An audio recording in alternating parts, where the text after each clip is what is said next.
Hello everyone, एक बार फिर से आप सभी का स्वागत है आपके अपने यूट्यूब चैनल पर। आज की इस वीडियो में हम सीटेट के लिए एसएसटी के महत्वपूर्ण प्रश्नों को देखेंगे। तो चलिए शुरू करते हैं। निम्नलिखित संगत कविता पर ध्यान दें। समुद्री जहाज़ों पर लाए गए तटीय घोड़े, गाड़ियों पर काली मिर्च की गठरियाँ, हिमालय से मिले रत्न तथा सोना, दक्षिण की पहाड़ियों से चंदन की लकड़ियाँ। प्राचीन भारतीय इतिहास के किस पहलू की यह कविता साक्ष्य प्रदान करती है? तो आपका ऑप्शन सेकेंड करेक्ट हो जाएगा, प्रारंभिक समुद्र तटीय व्यापार का। दी गई कविता भारतीय इतिहास के प्रारंभिक समुद्र तटीय व्यापार के साक्ष्य उपलब्ध कराती है। प्राचीन काल में अरब तथा यूरोपीय भारत में व्यापार के अंतर्गत घोड़े तथा सोना, चांदी तथा रत्न लाते थे तथा बदले में काली मिर्च तथा चंदन की लकड़ियां यहाँ से ले जाते थे। प्रश्न संख्या 92। जैन धर्म को व्यापारियों का अत्यधिक समर्थन मिला, परंतु किसानों ने जैन धर्म को सीमित रूप में ही अपनाया। इसका कारण था, तो इसका जो कारण था अहिंसा पर अत्यधिक जोर और कठिन नियम। आपका जो ऑप्शन करेक्ट हो जाएगा, आपका ऑप्शन सेकेंड करेक्ट हो जाएगा। प्रश्न संख्या 93। पहले पालतू बनाए गए पशुओं के दावे के निर्धारण में निम्नलिखित में से किन प्राथमिक स्रोतों का आप हवाला देंगे? तो आपका ऑप्शन हो जाएगा सेकेंड कथन होगा लघु मूर्ति एवं खिलौने, गुफा चित्र और कब्रगाह। तो आपका जो ऑप्शन करेक्ट हो जाएगा, आपका ऑप्शन 4 करेक्ट हो जाएगा।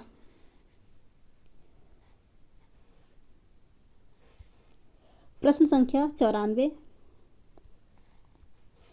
प्रशस्तियों के विषय में क्या असत्य है? आपको बताना है प्रशस्तियों के विषय में क्या असत्य है। तो आपका ऑप्शन थर्ड करेक्ट हो जाएगा। इसमें राजाओं के समस्त क्रियाकलाप का विवरण होता है। आपका ऑप्शन थर्ड गलत हो जाएगा।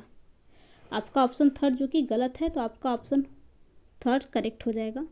प्रशस्ति ऐतिहासिक स्रोत है। इसकी रचना राजाओं की प्रशंसा में की जाती थी, परंतु राजाओं के समस्त क्रियाकलाप का इसमें वर्णन नहीं है। तो आपका ऑप्शन थर्ड करेक्ट हो जाएगा। प्रश्न संख्या 95। किस पुरा स्थल से प्राप्त अवशेष यह दर्शाते हैं कि इस क्षेत्र में भेड़, बकरियां और मवेशी पाले जाते थे? तो आपका ऑप्शन फर्स्ट ही करेक्ट हो जाएगा, कोल्डिहवा एवं महड़गढ़ा। कोल्डिहवा एवं महगढ़ा सिंधु घाटी के महत्वपूर्ण स्थल हैं। इस स्थल से प्राप्त अवशेष यह दर्शाते हैं कि यहाँ भेड़, बकरियां और मवेशी पाले जाते थे। प्रश्न संख्या 96।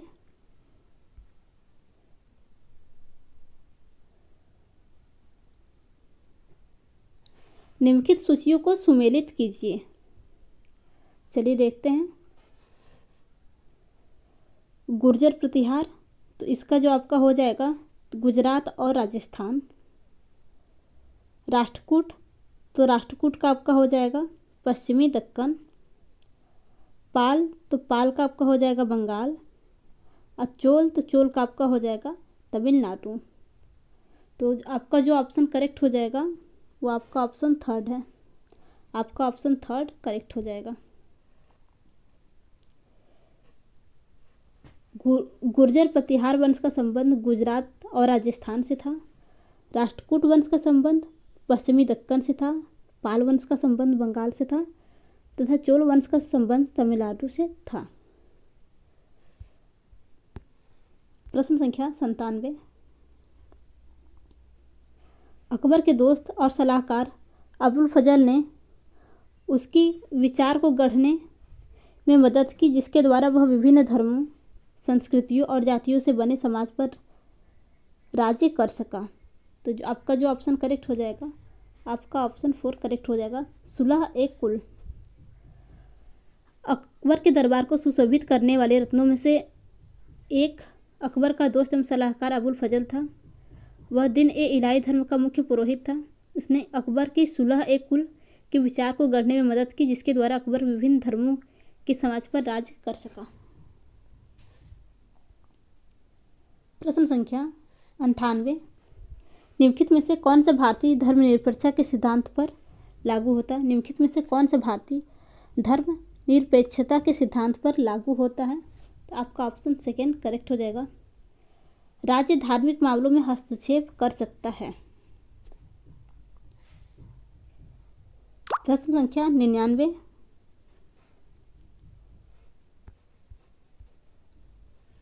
प्रश्न संख्या 99। मुगल काल में बना हुमायूं का मकबरा स्थापत्य कला का एक उत्कृष्ट नमूना है, इसके विषय में क्या सत्य नहीं है? तो आपका जो ऑप्शन 4 है करेक्ट हो जाएगा। इसमें केवल हुमायूं को दफनाया गया, यह आपका ऑप्शन करेक्ट नहीं है। मुगल काल में बना हुमायूं का मकबरा दिल्ली में है, जिसका निर्माण हाजी बेगम ने करवाया था तथा इसके वास्तुकार मिर्जा गयास हैं।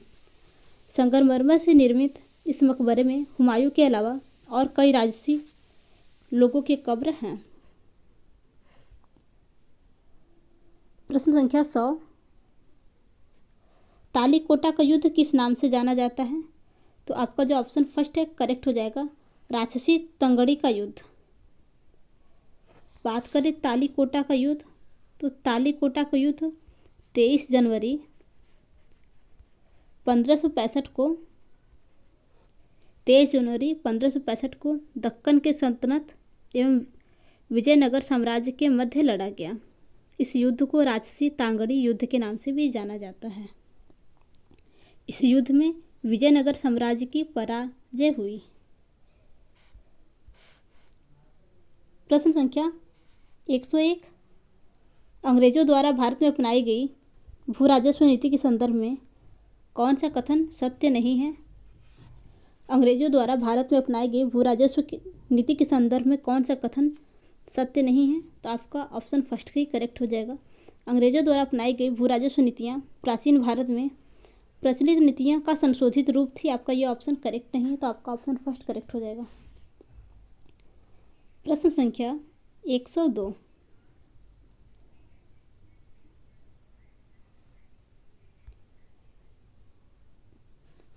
राष्ट्रवादी आंदोलन दिए गए अभिकथन ए और तर्क आर को पढ़िए तथा सही विकल्प का चयन कीजिए। अभिकथन ए, 1850 के बाद भारतीयों द्वारा कई राष्ट्रवादी राजनीतिक संगठनों की स्थापना की गई। आपका अभिकथन ए करेक्ट है। तर्कार देखते हैं। तर्कार 19वीं शताब्दी के उत्तरार्ध में इस चेतना का उदय हुआ कि अंग्रेज भारत में संसाधनों व यहाँ के लोगों की ज़िंदगी पर कब्जा जमाए हुए हैं और यह जब तक नियंत्रण खत्म नहीं होता भारत यहाँ के लोगों भारत का नहीं हो सकता। तो आपका कथन आर भी सही है, तो आप जो आपका करेक्ट ऑप्शन हो जाएगा, आपका ऑप्शन फर्स्ट करेक्ट हो जाएगा। ए और आर दोनों सही है और आर ए की सही व्याख्या करता है।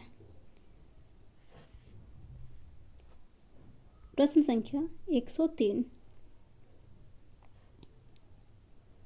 निम्नलिखित कथनों पर विचार कीजिए।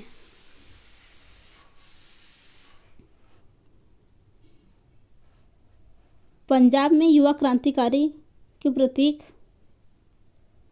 सेकेंड आर्य समाज से प्रभावित उनकी प्रेरणा के केंद्र मदन लाल ढींगरा एवं करतार सिंह सराबा थे। इनमें से भगत सिंह के संबंध में सत्य कथन है। तो आपकी ये सभी कथन फर्स्ट सेकेंड व थर्ड ये सभी भगत सिंह से संबंधित है। तो जो आपका ऑप्शन करेक्ट हो जाएगा, आपका ऑप्शन फोर्थ करेक्ट हो जाएगा। ये सभी कथन भगत सिंह से संबंधित थे। प्रश्न संख्या 104। लॉर्ड क्लाइव द्वारा स्तंतुत द्वैध सरकार ने क्या प्रबंधित किया था? इस प्रश्न का जो आपका करेक्ट ऑप्शन हो जाएगा, आपका ऑप्शन सेकेंड करेक्ट हो जाएगा। द्वैध शासन लॉर्ड क्लाइव द्वारा लाया गया। इसका उद्देश्य कंपनी को राजकोषीय मामले देखना था तथा शेष सभी मामले भारतीय शासकों द्वारा निपटाना था। प्रश्न संख्या 105।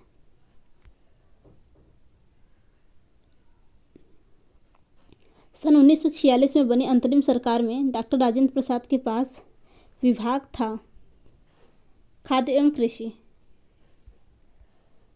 प्रश्न संख्या 106। उष्ण कटिबंधीय तूफान की उत्पत्ति के लिए कौन सी परिस्थितियां अनुकूल नहीं हैं? कौन सी परिस्थितियाँ अनुकूल नहीं हैं? तो आपका ऑप्शन थर्ड करेक्ट हो जाएगा क्षोभ मंडल की स्थिरता, जिससे स्थानीय स्तर पर उच्च वायु दाब क्षेत्र बन जाता है। प्रश्न संख्या 107, भारत के सिंचित क्षेत्रों में कृषि योग्य भूमि निम्नलिखित में से किस कारण से लवड़ी हो रही है? तो आपका ऑप्शन सेकंड करेक्ट हो जाएगा अति सिंचाई से।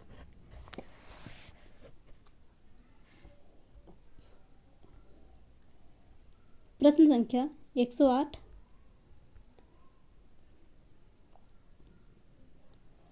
निम्नलिखित कथनों पर विचार कीजिए।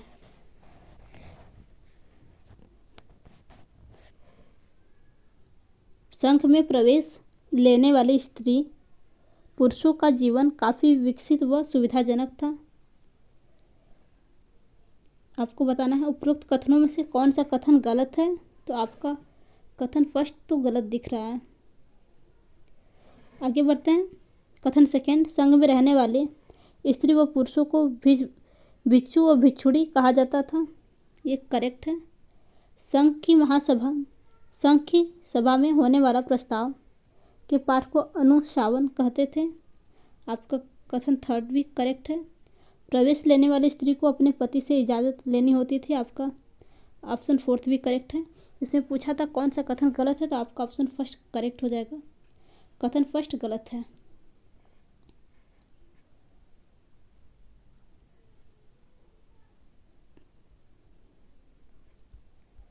प्रश्न संख्या 109, फातिमा खेतिहार मजदूर दुर्घटनाग्रस्त हो गई। फातिमा खेतिहार मजदूर दुर्घटनाग्रस्त हो गई। 8 राजकीय अस्पतालों ने उन्हें दाखिल करने से मना कर दिया। वह न्यायालय में अपने अधिकार हनन की दलील को लेकर जा सकती है। तो इसका जो आपका करेक्ट ऑप्शन हो जाएगा, आपका ऑप्शन थर्ड करेक्ट हो जाएगा संवैधानिक उपचार का अधिकार। प्रश्न संख्या 110, इन वनों में ताप 25 डिग्री सेंटीग्रेड, वर्षा 200 सेंटीमीटर से अधिक, तापमांतर बहुत कम, वृक्षों की लंबाई 25 से 30 मीटर तथा घने वन पाए जाते हैं। इस प्रकार के वन हेतु यह विवरण प्रस्तुत उपयुक्त है। तो आपको बताना है ये किस प्रकार के वनों के लिए यह विवरण उपयुक्त है। तो आपका जो ऑप्शन करेक्ट हो जाएगा, यह आपके सभी उष्णकटिबंधीय वन की विशेषताएं हैं। प्रश्न संख्या 111, निम्नलिखित को कालक्रम से क्रमबद्ध करें। चलिए देखते हैं। तो आपका रॉलेट कानून आपका 1919 में भारत में क्रांतिकारी गतिविधियों के दमन हेतु लागू किया गया था। आपका खिलाफत आंदोलन आपका नवंबर 1919 में भिन्न राष्ट्रों तथा तुर्की के साथ सेब्रे की संधि के तहत तुर्की का विभाजन करने तथा खलीफा के पद की समाप्ति के कारण हुआ था। साइमन कमीशन, तो आपका साइमन कमीशन आपका 8 नवंबर 1927 को 8 नवंबर 1927 को हुआ था। और बात करें दांडी मार्च, तो दांडी मार्च आपका 12 मार्च 1930 को हुआ था। तो हमें इसको सही कालक्रम में विभाजित करना है। तो आपका ऑप्शन फोर्थ करेक्ट हो जाएगा। सबसे पहले रॉलेट एक्ट आया था। रॉलेट एक्ट के बाद आपका खिलाफत आंदोलन, खिलाफत के बाद आपका साइमन, और साइमन के बाद दांडी मार्च। तो आपका ऑप्शन फोर्थ करेक्ट हो जाएगा। प्रश्न संख्या 112, नील के काश्तकारों की समस्याओं और नील विद्रोह पर निम्नलिखित अभिकथन ए और तर्क आर को पढ़िए। तो अभिकथन ए, 1859 के बंगाल के रैतों ने नील की खेती से इनकार कर दिया और विद्रोह खड़े हो गए। तर्क आर, वे जमींदारों द्वारा अपने ऊपर किए जा रहे दमन से थक गए थे। तो इसका जो आपका करेक्ट ऑप्शन हो जाएगा ए और आर दोनों सही है, यानी आपका अभिकथन ए और आर दोनों सही है, लेकिन आर ए की सही व्याख्या नहीं करता है। प्रश्न संख्या 113, सही मिलान कीजिए। चोल वंश, तो आपका इसका विजयालय, चालुक्य, विष्णुवर्धन, राष्ट्रकूट, दंतीदुर्ग, वाकाटक, विंध्य शक्ति, तो आपका ऑप्शन फर्स्ट करेक्ट हो जाएगा।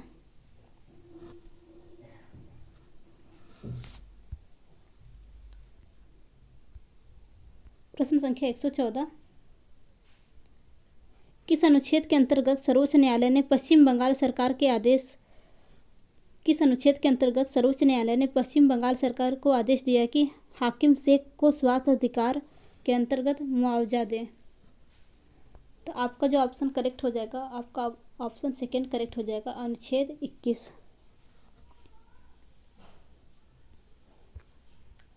प्रश्न संख्या 115,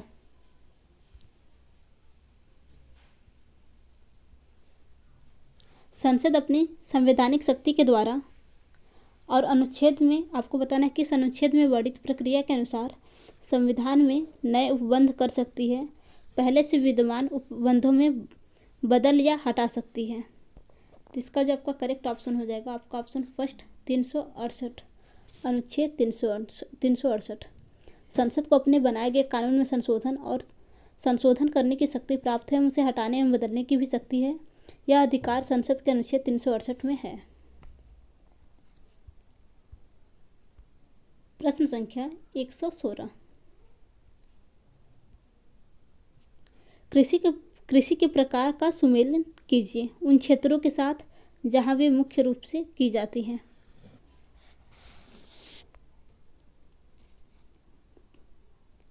तो इसका जो आपका ऑप्शन होगा देखते हैं, ए का हो जाएगा गहन निर्वाह कृषि, तो इसका आपका हो जाएगा मानसूनी क्षेत्र। बगान, तो बगान का आपका हो जाएगा बागान, तो ब्राज़ील की कॉफ़ी। स्थानांतरणीय कृषि, तो ये आपका हो जाएगा उष्णकटिबंधीय अफ्रीका।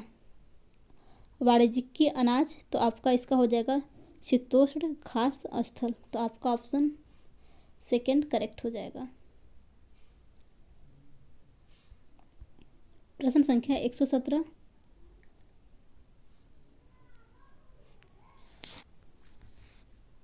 संसदीय लोकतंत्र में कौन अनेक स्तरों पर कार्यपालिका के ऊपर नियंत्रण करने का काम करती है?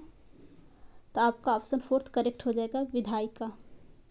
संसदीय लोकतंत्र प्रणाली में समस्त कार्य प्रधानमंत्री के नेतृत्व में कार्यपालिका करती है।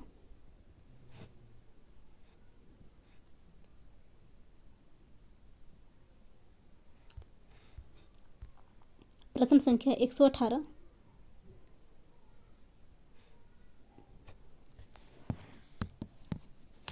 दी गई सूचियों का सही सुमेलन कीजिए। तो देखते हैं इसका जो आपका ऑप्शन होगा ए का, तो ए का आपका हो जाएगा पृथ्वी का अपने अक्ष पर घूमना, तो घूर्णन कहलाता है। सूर्य के चारों ओर एक स्थिर कक्षा में पृथ्वी का घूमना, परिक्रमण।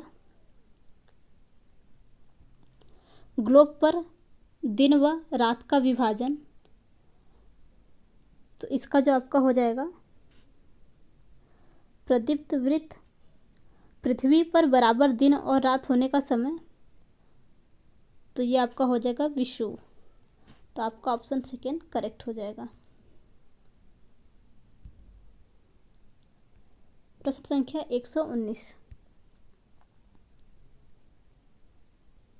झूम खेती के संदर्भ में निम्नलिखित कथनों में दो कथन फर्स्ट और सेकेंड पर विचार कीजिए तथा सही उत्तर का चयन कीजिए।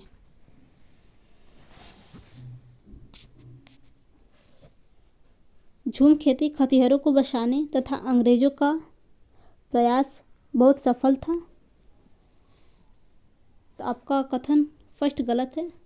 कथन सेकेंड देखते हैं, पूर्वोत्तर भारत में झूम खेती खतिहरों ने परंपरागत तरीकों पर जोर दिया। तो आपका कथन सेकेंड करेक्ट है। तो आपका जो ऑप्शन करेक्ट हो जाएगा ऑप्शन फोर्थ, फर्स्ट गलत परंतु सेकेंड सही है। प्रश्न संख्या 120,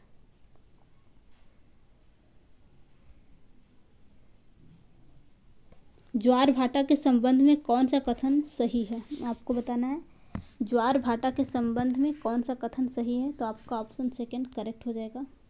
महीने में 2 बार महासागरीय जल का उठना एवं गिरना ज्वार भाटा कहलाता है। आपका ये कथन करेक्ट है। प्रश्न संख्या 121, समोच्च रेखी रोधिकाओं के बारे में निम्न में से कौन सा सही है?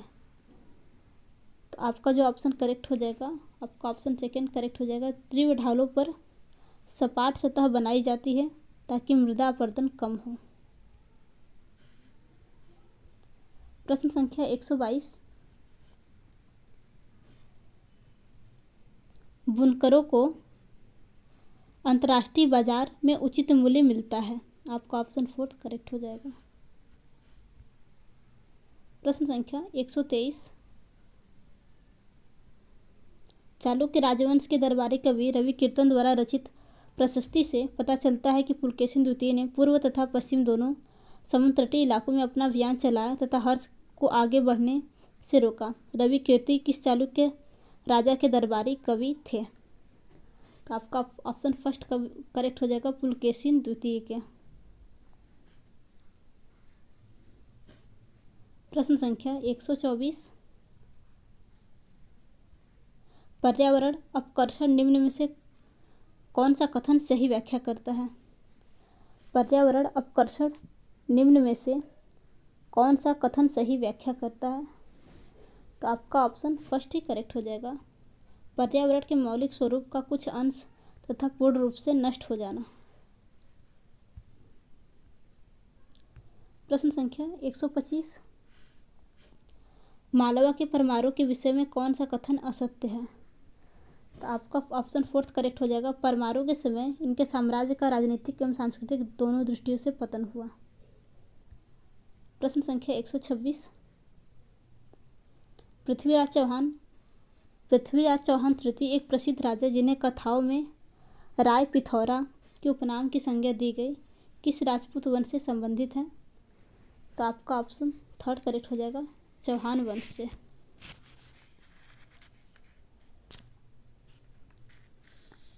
प्रश्न संख्या 127, किस प्रसिद्ध इतिहासकार ने स्वीकार किया कि रजिया ने अपने सभी भाइयों से अधिक योग्य एवं सक्षम थी, लेकिन उनका महिला होना उनकी सबसे बड़ी कमजोरी थी? तो ये जो आपका कथन है, आपका ऑप्शन थर्ड करेक्ट हो जाएगा, मिन्हाज ए सिराज। ये कथन मिन्हाज ए सिराज का था। प्रश्न संख्या 128, बहुत सारे इतिहासकार मानते हैं कि इल्तुतमिश को दिल्ली सल्तनत की गद्दी कांटों की सेज की तरह मिली। निम्नलिखित कारणों में से कौन सा कारण सही नहीं है? तो आपका ऑप्शन राजपूतों का आक्रमण, ये करेक्ट है। सेकंड, मंगोलों द्वारा आक्रमण का डर, सेकंड ऑप्शन भी करेक्ट है। आंतरिक कलह, ये भी करेक्ट है। तो आपके सभी ऑप्शन करेक्ट हैं। तो आपका ऑप्शन फोर्थ करेक्ट हो जाएगा, ये सभी। प्रश्न संख्या 129, परशुराम द्वारा क्षत्रियों के संपूर्ण विनाश के बाद वशिष्ठ ब्राह्मण ने पर्वत पर जाकर यज्ञ किया, जिसमें चौहान, परमार, प्रतिहार व सोलंकी 4 राजपूत वंश उत्पन्न हुए। यह यज्ञ उन्होंने किस पर्वत पर किया था?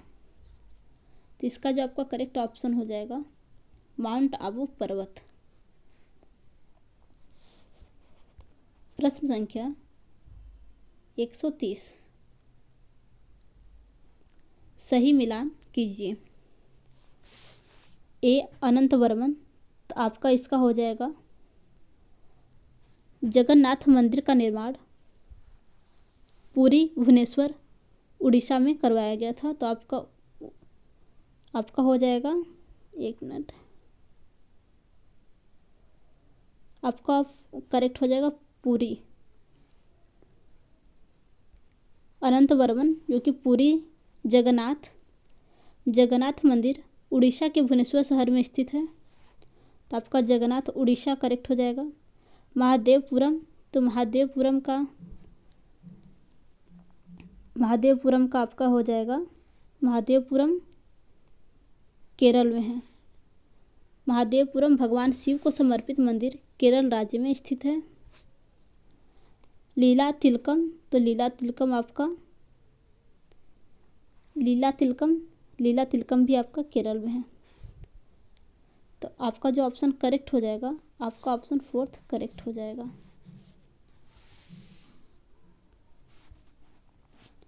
प्रश्न संख्या 131।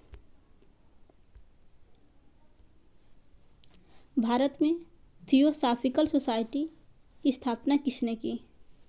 तो इसका जो आपका करेक्ट ऑप्शन हो जाएगा, ऑप्शन सेकेंड, मैडम ब्लेवेट्स्की एवं H.S. अल्काट ने। प्रश्न संख्या 132। सही विकल्प का चयन करें। प्राथमिक स्तर पर इतिहास की पाठ्य पुस्तकों को हमारे अतीत कहा गया क्योंकि ये पाठ्य पुस्तकें चर्चा करती हैं कैसे विभिन्न स्रोत से इतिहास को पढ़ा जा सकता है, करेक्ट है। सेकेंड, कैसे इतिहास की घटनाओं और तिथियों के आधार पर समझा जा सकता है, करेक्ट है। कैसे अलग अलग वर्ग और समूह के लोग अनुभव भिन्न रहे, आपका थर्ड कथन गलत हो जाएगा। तो आपको जो ऑप्शन करेक्ट हो जाएगा, ऑप्शन फर्स्ट और सेकेंड।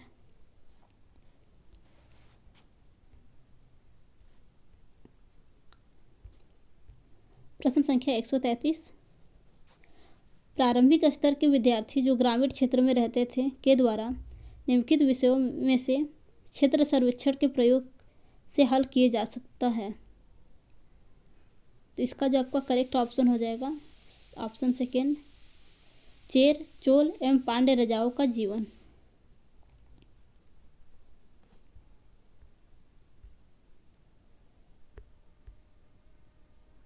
प्रश्न संख्या 134। आप अपने छात्रों को एक वृत्तचित्र दिखा रहे हैं और जब वह वृत्तचित्र आधा देख चुका है तो उसमें एक ऐसा दृश्य दिखाया जाता है जो एक विशेष समुदाय को नकारात्मक रूप से चित्रित करता है। इस तरह की परिस्थिति से निपटने का सबसे जिम्मेदारीपूर्ण तरीका क्या होगा? तो इसका जो आपका ऑप्शन करेक्ट हो जाएगा, आपका ऑप्शन थर्ड करेक्ट हो जाएगा। छात्रों के साथ उस दृश्य का विश्लेषण करें जिसके दौरान वे समुदाय के संबंध में पेश की गई धारणाओं और सामान्यीकरण का विरोध कर सकें।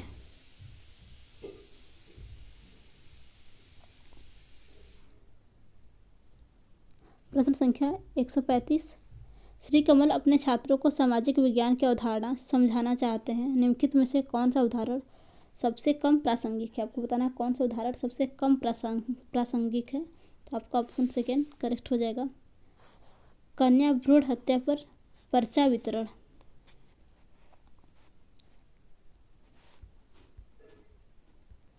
प्रश्न संख्या 136। एक भूगोल शिक्षक समुद्र के धाराओं पर एक पाठ शुरू कर रहे हैं। शिक्षक निम्नलिखित में से किस विषय से प्रारंभ कर सकता है? तो आपका ऑप्शन फर्स्ट करेक्ट हो जाएगा, स्थल मंडलीय प्लेटें।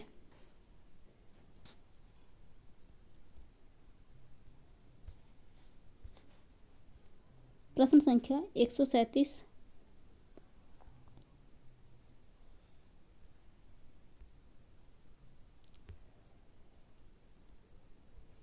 एक शिक्षक अन्य देशों के साथ भारत के संबंधों के बारे में छात्रों को पढ़ाने के लिए संसाधन के रूप में आंकड़ों के समृद्ध एवं शैक्षिक लेख का उपयोग करना चाहता है, परंतु कक्षा के दौरान शिक्षक और छात्र को एक ऐसा अनुच्छेद मिलता है जो एक पड़ोसी देश को अत्यधिक नकारात्मक दृष्टिकोण से चित्रित करता है। सामाजिक विज्ञान के शिक्षक के लिए निम्नलिखित में से कौन सा सबसे अधिक जिम्मेदार दृष्टिकोण है? तो आपका ऑप्शन थर्ड करेक्ट हो जाएगा, छात्रों के साथ अनुच्छेद का विश्लेषण करें जहां वे देश के बारे में बनाई गई धारणाओं या दिए गए तथ्यों पर चर्चा एवं बहस कर सकते हैं। प्रश्नगत परिस्थिति में शिक्षक को छात्र के साथ अनुच्छेद का विश्लेषण करना चाहिए, जहां वे देश के बारे में बनाई गई धारणाओं या दिए गए तथ्यों पर चर्चा एवं बहस कर सकते हैं। प्रश्न संख्या 138।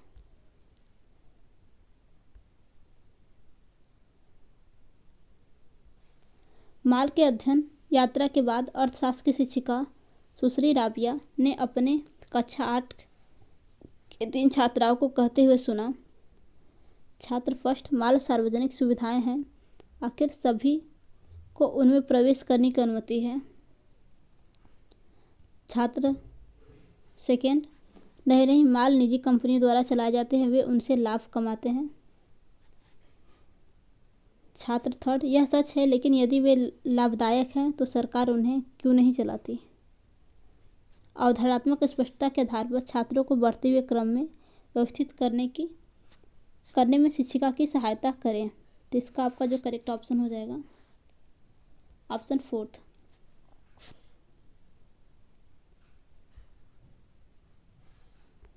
प्रश्न संख्या 139। सामाजिक अध्ययन शिक्षण में मूल्यांकन के द्वारा, तो इसका जो आपका करेक्ट ऑप्शन हो जाएगा उपरोक्त सभी लाभ प्राप्त कर सकते हैं। प्रश्न संख्या 140। पाठ्य योजना किसी पाठ के महत्वपूर्ण बिंदुओं से संबंधित है। ऐसी रूपरेखा है जिसमें उनको उसी क्रम में व्यवस्थित किया जाता है जिस क्रम में अध्यापक द्वारा विद्यार्थियों के सामने उन्हें रखा जाता है। यह कथन है, आपको बताना है यह कथन किसका है। इसका जो आपका करेक्ट ऑप्शन हो जाएगा ऑप्शन 3, शिक्षा अंतर्राष्ट्रीय शब्दकोश का।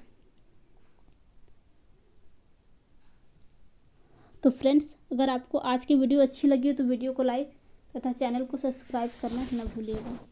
धन्यवाद।